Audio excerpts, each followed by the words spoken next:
Au cœur du village de Bignicourt-sur-Saulx, élevé sur une colline gazonnée, le château de Bignicourt est en passe de retrouver son visage d'origine. Cette villa a été construite en 1810 par le riche cultivateur du coin, donc M. Barba. Cette villa a été construite par amour. La famille va garder le château jusqu'en 1951, donc c'est une construction assez atypique qui ressemble à des villas italiennes. Après plus d'un demi-siècle d'abandon, ce château construit au début du 19e siècle vient d'être restauré grâce à l'enthousiasme d'un homme, Fabrice Provins, désireux de sauver des ruines ce patrimoine d'exception. Je l'ai retrouvé dans un état de ruine avancée, il y avait un affaissement à l'arrière. C'est vraiment un chantier tout à reconstruire. J'ai passé plus de 2 ans à collecter des devis, 130 pages de devis. Et quand j'ai eu l'addition, je me suis dit que je ne vais pas pouvoir financièrement assurer. Je me suis tourné vers les financeurs publics que sont la DRAC, le Conseil général, le Conseil régional, l'Europe. Et ils m'ont tous répondu présents. Mais il me restait encore une somme importante à collecter. Un projet ambitieux qui a entraîné une opération de mécénat totalement inédite dans la région.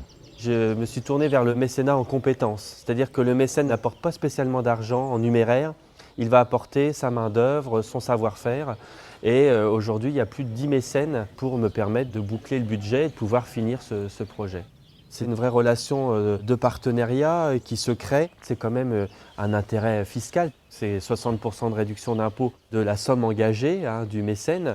Le bâtiment associé, entreprise de construction située à Muison, participe à cette aventure de sauvegarde du patrimoine régional. Nous avons été contactés par Fabrice Provins il y a maintenant 1 an et demi pour nous présenter le château de Bignicourt. On a adhéré dès la première rencontre.